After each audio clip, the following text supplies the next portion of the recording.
Þannig, finnst þér sigur á nýliðu Fjölnis? Þetta var ekki auðvelt að það? Nei, alls ekki auðvelt. Bara kraftur í þeim og eins og ég var að tala bara núna, þetta var mjög skemmtilegu leikur.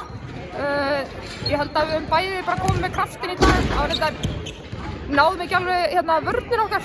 Komum okkur ekki alveg að strika í fyrri hálfleik og í fyrsta leikluta. En það var eitthvað sem við klárlega náðum að pikka upp í seinni hálfleik og ég held að það hafi svolítið skilað okkur sigrinum í dag að fá nokkuð stopp. Við talar vörnina sérstaklega frá upp úr hálfleik. Hún var ekki upp á marga fiska í fyrri hálfleiknum. Nei, og 20 stig frá Robbie Ryan hérna í bara fyrsta leikluta. Nákvæmlega. Dóri hlýtur að hafa brjálaður. Jú, hann var ekkert ánægður með það sko. En það var líka alveg fókus hjá okkur að stoppa hana svolítið bara í seinni hálfleik og eftir fyrsta leikluta og ég held að, jú, hún skoraði en ég held að okkur hafa alveg gengið betur. Það eru líka bara hitt alveg fáránlega vel þarna í fyrsta leikluta og bara fyrsta hálfleik og við kannski vissum og vonuðumst til þess að þær myndi ekki alveg halda því alla leikinn að skjóta 90% eða eitthvað á vellinum sko. En já, það margt í þessu en góð leikur yfir höfuð fannst okkur.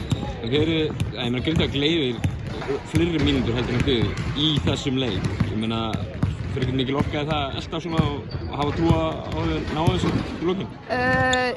Jú, orka en ég held að við höfum bara haft alveg óbjörnandi trú á okkur allan leikinn. Þó höfum kannski verið í einhverjum stigum undir okkur svoleiðis þá vissum alveg að áttum helling inni og það var eitthvað sem við vorum bara að fara að stíla inn á. Ekkert panik? Nei, ég held ekki. Nei. Þú að fá inn nýjan leikmenn, Alía að koma inn í liðið, hún bara nokkuð sterk allan og svo svona það í þessum leik. Já, og við séð á æfingum að við varum alltaf ánægðar að fá hana, hún fékk bara leikheimild núna í morgun, þannig að ánægðar að fá hana núna fyrir leikin í kvöld, en erum bara rosalega ánægð með hana.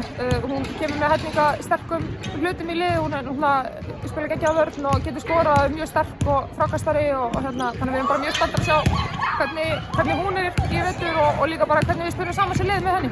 Gengið verið svona upp og ofan hjá okkur, það hefur náttúrulega verið án Bandaríkjamanns og það er erfitt í þessum deild. Horfum þá vantilega bara björtum á framtíðina næsta leikjum? Já, algjörlega. Við erum ekkert nema bjartsýnar og bara spenntar fyrir komandi leikjum og náttúrulega bara tímabilinu sjálfu. Frábært, takk.